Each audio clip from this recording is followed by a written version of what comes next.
Konnichiwa minasan, genka desu ka? Star vlog nga muna tayo today. Titingnan pa natin if kaya natin gumawa ng cooking na magkasama tong video na to. Magre-refill nga ako dyan ng chicherya dahil napapansin ko na mabilis maubos yung ganitong klase. Last few days nga lang kami dyan naglagay and ngayon, ayan, unti na lang ulit. Ito nga yung mga binabalik-balikan ng mga chikiting and adult na di na gustong mag-snacks kaya di talaga nawawala sa gilid ko yung mga naglalambitin dyan. Pamato na din kung baga. May mga candy na rin kaming inilagay sa gilid para dagdag income na din. Yung ganitong klase ng chichirya dati, piso lang ang isa nito pero ngayon 4 ay 5 na. O sino naka-experience sa inyo ng ganitong presyo? Comment nyo nga din minasan if magkano na din to sa inyo ngayon. Salamat! Moving forward nga dahil medyo kinulang yung kinuha ko kanina kaya nag-add ulit ako para naman dito sa kabilang side. Dati gustong gusto ko yung mga ganito pero ngayon ayaw ko na basta di ko lang type. And napapansin ko sa mga bata ngayon gustong gusto talaga nila ng ganito. May iba pa nga na per balot na yung binibili para daw makatipid na din. Dito kasi sa store namin, kapag per balot nagbibigay kami ng less kahit na 0.75 na lang ang tutubuin namin. Okay na yun, at least alam namin na may masaya at masasatisfy na customers sa mga presyong pangmasa namin. Hello, dito promotion na. After nga dun sa mga chicherya, naglagay na rin ako ng mga cold drinks sa ref. Since out of stock yung iba pang soft drinks, kaya itong mga fruit flavors muna yung pinaglalagay ko dyan. Medyo naantala siguro yung mga iba pang delivery ng soft drinks dahil dun sa nagdaang sakuna a few days ago.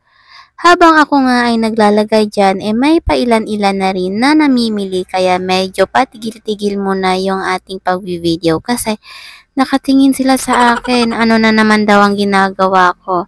Syempre, ga-vlog ang nag-a-assist sa inyo. Pagkatapos ko nga doon sa kabila, ayan, at may dumating na naman na produkto galing sa isang supplier. Dali-dali ko nga pinaglalagyan ng presyo para hindi malito yung may iwan dito kapag ako ay wala pa. Minsan kasi, umu-order na lang ako kung ano yung kulang sa ganitong produkto para if sakaling may naghanap, meron agad kaming maibibigay sa kanila. Malalayo kasi ang tindahan dito sa amin kaya dapat ang laman ng store mo yung mga basic needs talaga na kailangan ng tao everyday. Marami pa nga kulang pero pautay-utay nakakausa din ng konti. Sa pagnenegosyo kasi, ang struggle mo lang naman dyan yung magiging puhunan mo. Minsan, di nawawala yung tumal kasi syempre lahat naman tayo ay nakakaranas ng crisis sa buhay. Pero di hadlang lahat ng iyon para sumuko na lang. Pagkus kailangan mo mag-isip ng paraan para may bago ka ulit, may offer sa kanila. Naku po kung saan-saan na naman napupunta yung pinagsasabi ko dito ba. Saktong di pa nga tapos yung aking paglalagay dyan, may supplier na namang dumating. Hala siya, mapupunta na naman yung ating benta nito sa kanila. Sinasabi ko na nga ba. Pero okay lang yan. Naabutan nga nila ako na nagbablog pa rin, kaya isinama ko na sila dyan. Shout out sa inyo, baka naman. Baka discount. Charot lang. Sila nga pala yung mga ahente ng ice cream na palaging nagdi-deliver dito sa amin. Ngayong araw nga ay magpapalit sila ng ice cream na natunaw noong kasagsagan ng bagyong Aghon. Brown out kasi ng 2 days and half dito sa amin kaya lahat ng ice cream namin natunaw talaga pero blessed pa rin kami dahil 100% refundable naman lahat ng produktong in-order namin sa kanila. Grabe, believe na ako sa company na to dahil napakaganda ng serbisyong binibigay sa customers nila.